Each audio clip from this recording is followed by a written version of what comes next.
Good morning, third and fourth graders, and it's Wednesday today. We've made it almost to halfway through the week, and I know Wednesdays we have Prayer Request Wednesday, and so if you have a prayer request on your heart that you would like for me to pray for, have your parents either text me or email me, and I will definitely pray for that because I miss hearing your prayer requests.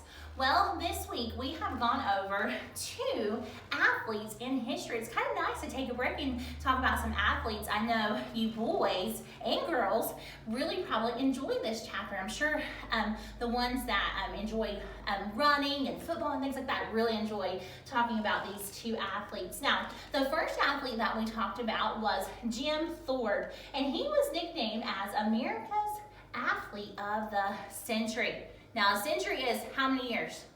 100 years. So imagine that, America's Athlete of 100 years. Wow, he must have been a great athlete. Now let's go on. Let's talk a little bit about his line. Now, Jim Thorpe had a twin brother named Charlie, and he was a Native American. And at the age of 6, he was sent to a boarding school for Native Americans where the children would live and they would learn there.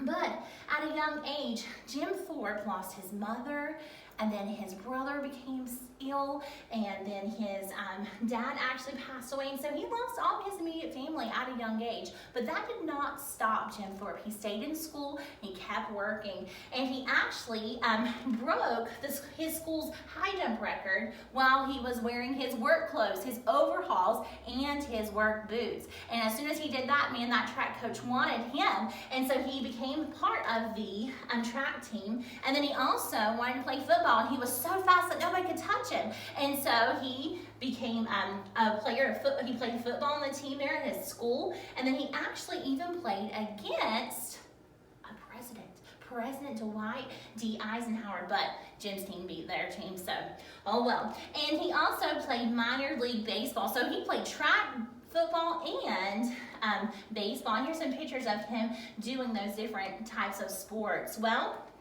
all of his hard work paid off because he was chosen to be on the Olympic team. Now, when he went to the Olympics, he was a beast. He won a gold medal for his country. He's the first Native American to ever win a gold medal, and he was the only man to ever win gold in 2 events, in both of the events that he was entered in. But there was some shadiness that happened at the Olympics. Jim Thorpe, on the day that he was ready to compete, he noticed that his shoes were stolen. Someone had stolen his shoes.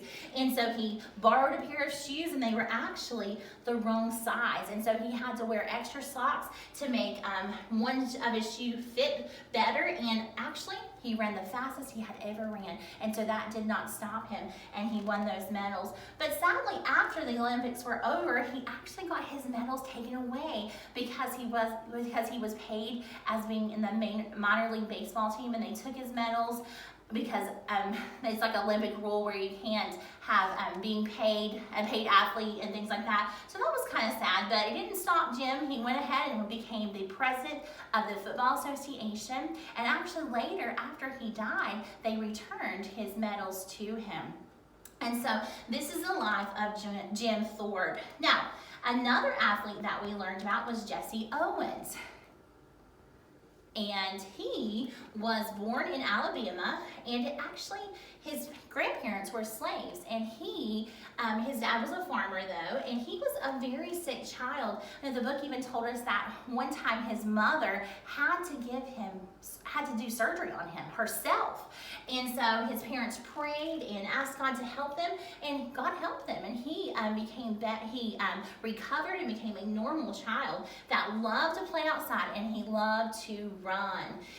JC was his nickname, and so JC joined the school's track team, but he could only practice before school because after school he had to work and help his family, get some money and help his family. And so he would practice before school, and his coach encouraged him to run like the track is on fire, and so that helped him run faster. So when he was running, he was imagining fire behind him. Believe me, if I saw some fire, I would be running too. And so he set many records in the high jump and the long jump, and then he attended Ohio State University, and he was nicknamed the Buckeye Bullet because he was so fast.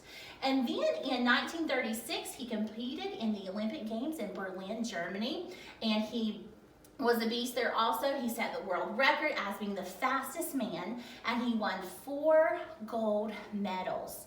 Now, after the Olympics, he had a hard time finding jobs when he came back to the United States until he eventually figured out what he was going to do. He was going to travel around and talk to young people about physical education, and so he was very successful in that.